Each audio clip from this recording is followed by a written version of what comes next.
Mr. Tony Robbins!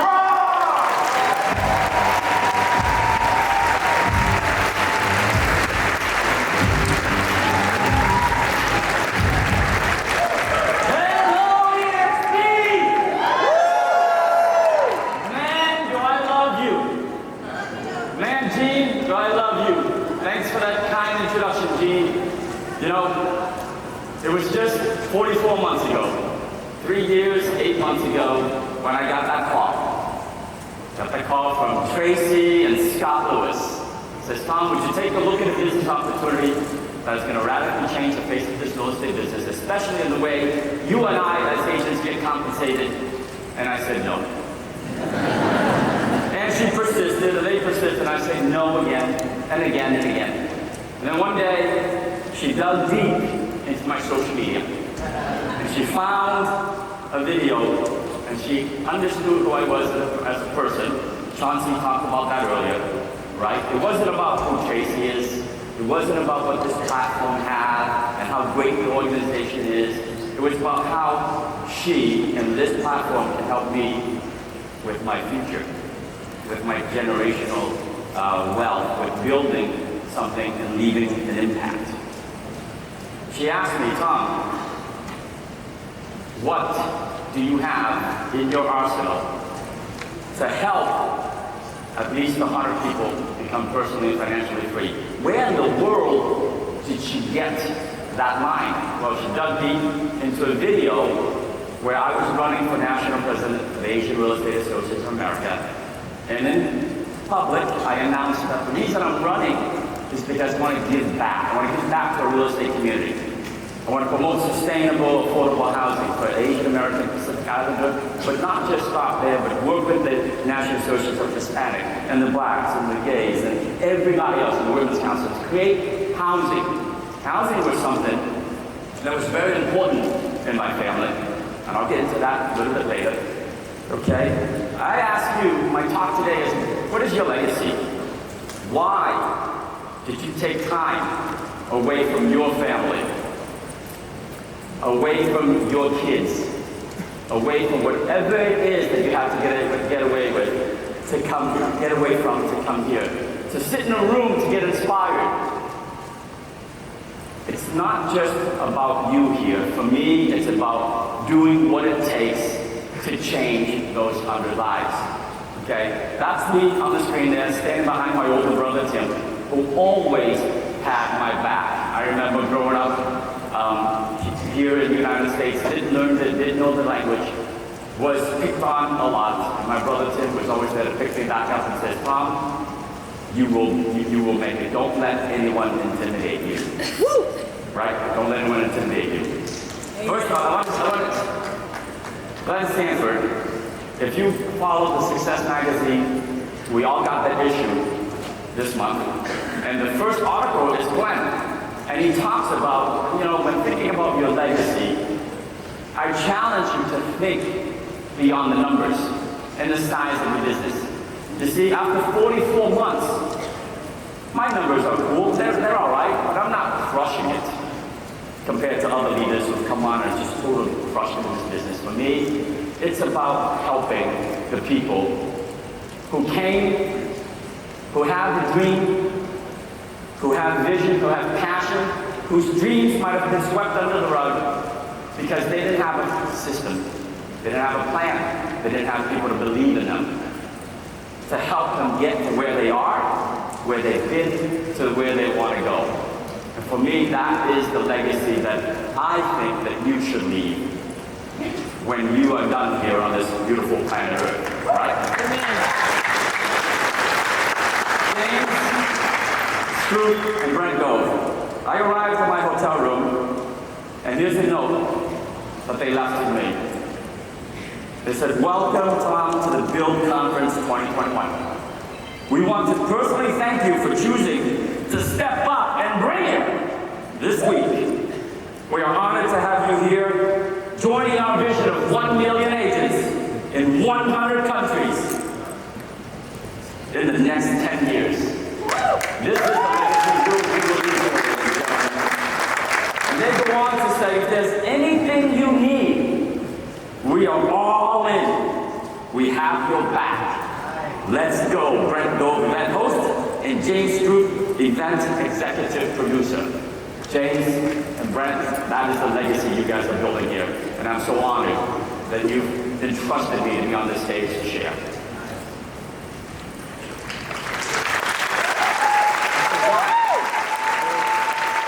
Why are we building this? Why are you doing this? What makes you tick? What makes you motivated to get the next no, to get the next 10 no's, to get to the 99th no, so that you get to the 100th person and they say yes. Yes, Tom. Yes, Kyle. Yes, Michael. Yes, Marissa. I want you to help me change the course of my life. Right, with this platform. And that's when we dive deep. See, my mom came here, let's back up. So her legacy and my legacy was totally different before 1975. I'm Vietnamese, April 30th, 1975, the fall of Saigon happens. If you're watching the news, I don't watch much, but I caught the glimpse of what's happening out in Afghanistan, and you see people leaving. You see people trying to get out of the country. That was us in 1975 on April 30th. You see, my mom basically left Vietnam. The war broke off my parents' relationship, and she took 6 kids. 6 kids here to the land of the free. Yes.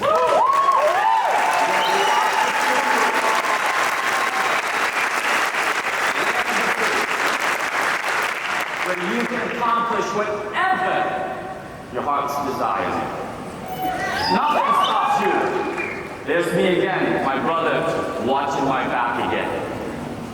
Okay?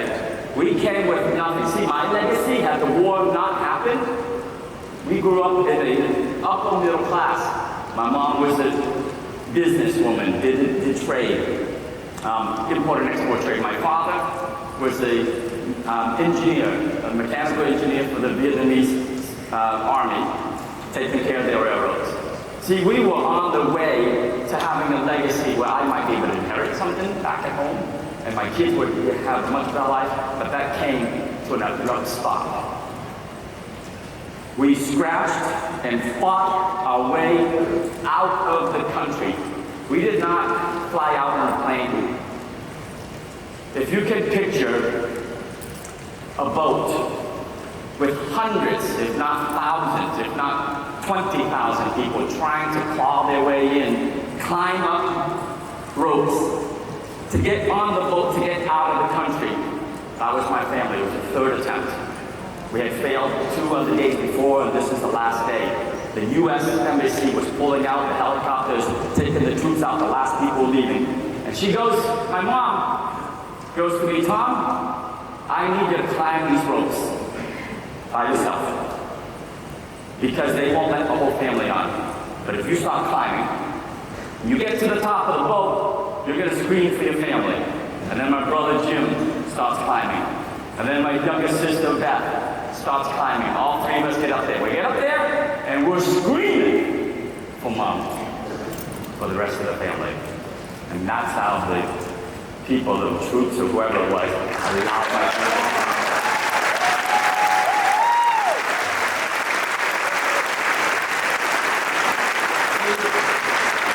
What sacrifices are you willing to take to further your life? Are you willing to put in the time, to put in the energy, to make your lives better, and to help a whole bunch of other people become better? I was about 11 years old in this picture. That's me in the blue jacket. My brother Tim on my biggest brother there, my younger brother Jim, and one of our friends who my mom sponsored, by the way, into the country. We were 11 years old. And she sent me to the grocery store to get milk, to get bread. That was my first time going to the store by myself. Walked to the store, grabbed what I needed, got in line, got up to the front of the line, and the cashier says, you're in the wrong line. I'm in the wrong line. Yeah, you need to go to that line. Didn't know what I was doing. Okay, I got to that line. That was the food stamp line. That was the food stamp line. You see, we needed government assistance. And that was the only line that took these food stamps. Man, I went home that day and I asked my mom, Mom, what is this? And she explained. That's when I got my first paper route. Nice.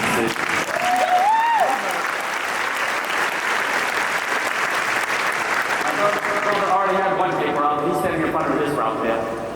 You had to be 14. Remember, I was 11. So I walked into the newspaper, and I'm short as is already. Yes, sir. Sat out as fast as I could. So you can't tell that I'm really short. He goes, how old are you? So 14. He knew. I was not 14. But you know what? My brother, Tim, had a very hard work ethic. And he goes, boy, if you're anything like your brother, you're going to crush him in this paper route. I got my paper out. 5 a.m. every morning. To deliver the papers, and then got home, got to school. After a while, I figured out, man, I can make money. I can help pay for milk. I can help my family get off of food stamps. See, we don't want to hand out. We just want to hand up. All right. Then I got my second paper route. All right, and that was the beginning of me learning how to be an entrepreneur in this business. You know, my mom always told me, Tom, we might be disadvantaged here in the United States because we're immigrants and we left everything behind, but that doesn't mean that you can't have it all. You can't have it all, son, because we came to this land for that opportunity. That's my coach, my first coach in life other than my mom. Mr. Peter Tiglio, I'll never forget him. Single position on the field, as well as be okay to take a step back and sit on the bench.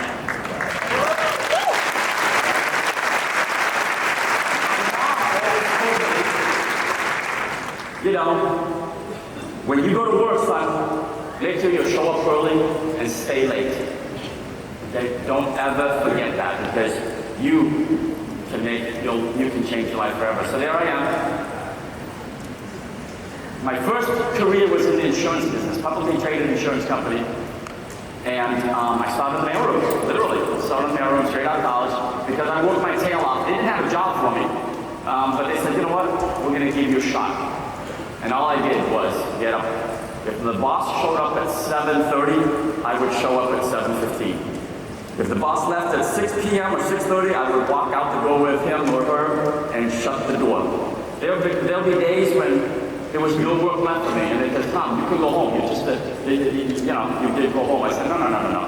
If you have work to do, I'm going to be here to help you. Eventually, they caught on. They gave me more work, and gave me more work, and gave me more work. And I rise to the part of having second corner office, chief financial officer of a publicly traded insurance brokerage firm. One of 6 chief financial officers. But the day that I left that career, because one day we went up to New Hampshire, and my boss went to the first corner office and handed over a check, $2 million, to this broker who had sold this insurance brokerage to us, insurance brokerage to us. George and Dick went out to the golf course. I went to the second corner office, and I handed a pink slip to Peter.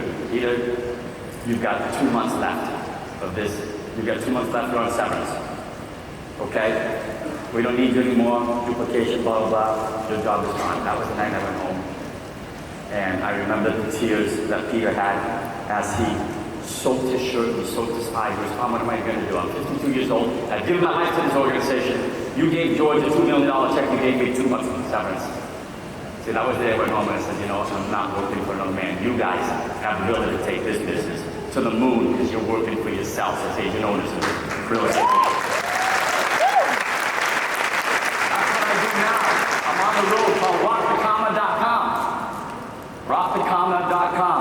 Our goal is to get to 1,000 agents in every state, or 1,000 agents in each of the MLSs, or to help 100 people make $1,000 per month in revenue share. Who's with me to do that in your organization?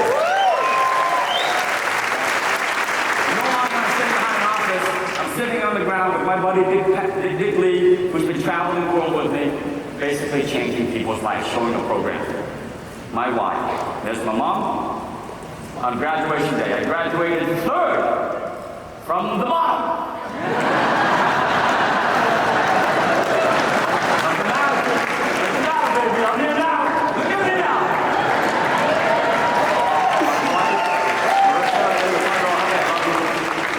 My two girls, Olivia and Chloe, I'll end with this. Olivia is at UCLA, going to the senior year. Chloe this morning called. She's moving into George Washington University in 2 days, and she's already homesick. She called this morning and she goes, "Can you please send mommy home? Can you please send mommy home?" And we said, "Honey, we can't, because we promised these people that we would come and share our story." There are 60 so people in our organization, and about 4,000 plus in the audience who's counting on us to deliver, to inspire, to motivate. And I said, "Honey, I need you to not be selfish, because I need you to support your dad and your mom to do what we need to do to change lives." Amen. Okay? My mom, this is a picture of 10 years and about 8 days ago. 10 years and about 8 days ago. This is where I went down to Houston, Texas to spend time with my mom. And she basically said, "Tom, I want you to do something for me. You're doing well in life. I want you to do well, but not only that, I want you to do good.